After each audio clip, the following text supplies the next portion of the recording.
கனிமொழி அம்மா கிட்ட நான் ஒன்று கேட்குறேன். அனைத்து கட்சி கூட்டம் தமிழ்நாட்டில் நடந்ததுக்காக இது மாதிரி நடைபெறும் பொழுது இதில் ஏன் அவங்க கலந்து கொள்ளலை? இதில் நியாயப்படியே அவங்க கலந்துருக்கணும்ல. தமிழ்நாடு இந்த நதிநீர் பிரச்சனை மட்டும் கிடையாது, இந்த டீலிமிட்டேஷன் பிரச்சனை என்பது பிரச்சனையே கிடையாதா? நாடாளுமன்ற உறுப்பினர்களினுடைய எண்ணிக்கை குறைந்து விட்டால் நீங்கள் அதை ஏற்றுக்கொள்வீர்களா? அவர்களினுடைய மதிப்பிற்குரிய சகோதரர் முன்னாள் முதலமைச்சர் அவர்கள் இந்த நகலையே எரித்தார் இல்லையா?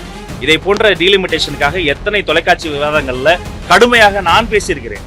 என்னோடு பேசிய போது திமுகவில் இருந்த வந்த தோழர்களும் கடுமையாக பேசுகிறார்கள்.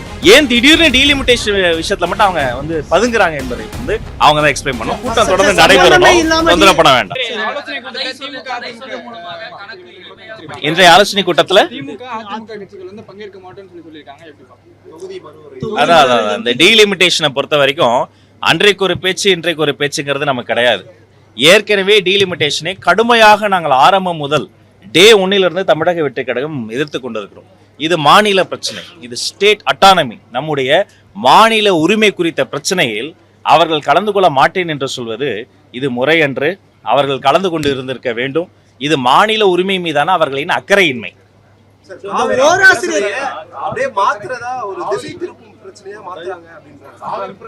காவிரியே யாரும் திசை திருப்ப முடியாது, அது காட்டாற்று வெள்ளம். காவிரி பிரச்சனையை திசை திருப்பதற்காக டீலிமிட்டேஷன் பேசுறோம். ஏற்கனவே டீலிமிட்டேஷன் குறித்து நடத்தப்பட்ட கூட்டங்கள் என்னென்ன, டீலிமிட்டேஷன் கூட்டங்கள் நடந்த போதெல்லாம் இது மாதிரி தான் இந்த பிரச்சனை திசை திருப்பினாங்களா? கருப்பு சட்டை போட்டுக்கொண்டு இந்த காகிதங்களை எரித்தவர் யார்? அப்போது எதை திசை திருப்ப இதெல்லாம் பண்ணாங்க? யாரை எதையுமே திசை திருப்பலைங்க. நாட்டு மக்களினுடைய உரிமைகளுக்காக டீலிமிட்டேஷனுக்காக ஒரு கூட்டம் ஏற்பாடு செய்கிறோம். இதில் கலந்து கொள்ளாமல் இருப்பது அவர்களினுடைய சொந்த முடிவா இருக்கலாம், அவர்களின் புதிய நண்பர்களுக்கான ஒரு சுய முடிவா இருக்கலாம். ஓராசிரியர் பள்ளிகளின் தற்போது நிலை என்ன சார்? இப்ப இந்த நிதிநிலை அறிக்கையில மானிய கோரிக்கையில் ஓராசிரியர் பள்ளி பத்தி இடம்பெறுமா? ஓராசிரியர் பள்ளின்னு சொல்லும் போதே எனக்கு வேதனையா இருக்கும். ஒரே ஒரு ஆசிரியர் வைத்துக்கொண்டு எவ்வளவு சிரமங்கள், எல்லா வேலையும் அவங்க இழுத்து போட்டு செய்யணும். சில பள்ளிக்கூடங்களை ஈராசிரியர் பள்ளி கூட சொல்லுவாங்க. ஒரு ஆசிரியர் ஏதோ ஒரு உடம்பு சரியில்லைன்னு ஓய்வு எடுக்கிறாங்க, அன்னைக்கு ஒரு விடுபடுத்திட்டாங்கன்னா அந்த இன்னொரு ஆசிரியர் நிலைமையை யோசிச்சு பாருங்க. அப்ப இதே இடத்துல இதே நூலகத்துல ஒரு சிறப்பு அமர்வுல நாங்க என்ன பண்ணோம், நூற்றுக்கணக்கான சங்க பிரதிநிதிகளை அழைத்து அந்த ஓராசிரியர் பள்ளிகளின் உட்பட அனைத்து பள்ளிகளினுடைய பிரச்சனைகளையும் நாங்க இப்ப ஆவணப்படுத்தி இருக்கிறோம். அப்ப இதை இன்னைக்கு நிதி நிலைமையும் ரொம்ப மோசமாக தான் இருக்கு. அது நாடறிந்த ஒரு செய்தி. அந்த இப்படிப்பட்ட ஒரு சூழ்நிலையில ஒவ்வொரு கட்டமாக phase 1, 2, 3ன்னு முக்கியத்துவம் வாய்ந்த பிரச்சனை எல்லாம் சரி செய்ய வேண்டும் என்பதுதான் என்னுடைய எதிர்பார்ப்பும் இருக்கிறது. இருந்தாலும் கூட நிதி நிலைமையை கருத்தில் கொண்டு நிதியமைச்சர் மற்றும் மாண்புமிகு தமிழ்நாடு முதல்வர்களிடம் கலந்து பேசிதான் இதை குறித்து சொல்லுங்க.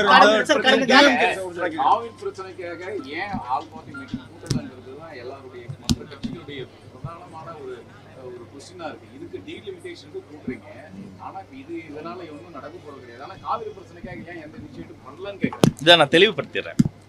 அனைத்து கட்சி கூட்டம் என்பது அனைத்து கட்சிகளினுடைய குரலும் மக்கள் பிரதிநிதிகளின் குரலும் ஒரே அரங்கத்துல நடைபெறுவதாக இருக்கணும். தமிழ்நாடு சட்டமன்றமே அதுதான். அப்படி அனைத்து கட்சியும் கூடிதான் தீர்மானம் நிறைவேற்றணும். அன்னைக்கு எல்லாரும் சேர்ந்தா தீர்மானம் நிறைவேற்றணும். நேற்று கூட சட்டமன்றத்திலே மாமன்ற உறுப்பினர் முன்னாடி நான் சொன்னேன், இங்கேயே எல்லாருமே இருக்கிறோம். இதுக்கு முன்னாடி அப்படி நடந்தது 2018ஆம் ஆண்டுல நடந்ததை சுட்டி காமிச்சிருக்கிறேன். ஒரு இளம் சட்டமன்ற உறுப்பினர், இளம் அமைச்சர், நான் அவர்களின் வரலாற்றை சுட்டி காட்டுறேன். அதே மாதிரி காலையில பட்ஜெட் செஷன் நடந்தது, மதியமே ஒரு சிறப்பு தீர்மானம் நிறைவேற்றினாங்க. டிசம்பர் மாதம் 2018ஆம் ஆண்டு இதே மாதிரி நடைபெற்றது. அதே மாதிரி கூட சிறப்பு தீர்மானத்தை கேட்டுதான் அது ஆக்கப்பூர்வமான அரசியல். அதை விடுத்து இவங்க அனைத்து கட்சி கூட்டம் நடத்தினால்தான் நாங்கள் அதில் வந்தால்தான் பேசும் என்பது அது ஒரு அவங்களுடைய அரசியல் காரணம் தான். ஆனா இன்று நடைபெறுவது நாடாளுமன்ற உறுப்பினர்களை கூட்டி இது ஒரு அனைத்து கட்சி கூட்டம் தானே. இதுக்கு ஏன் அவங்க வரல? அப்ப அவர்களினுடைய சுயநல அரசியலினுடைய வெளிப்பாடுதான் இது.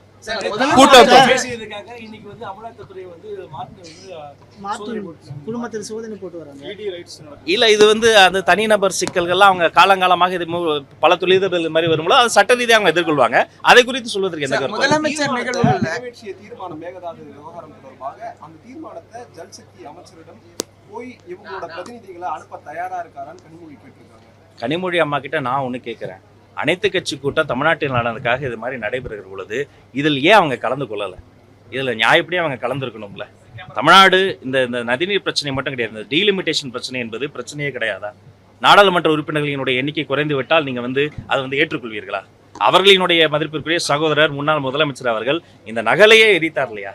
இதை போன்ற டீலிமிட்டேஷனுக்காக எத்தனை தொலைக்காட்சி விவாதங்கள்ல கடுமையாக நான் பேசியிருக்கிறேன்.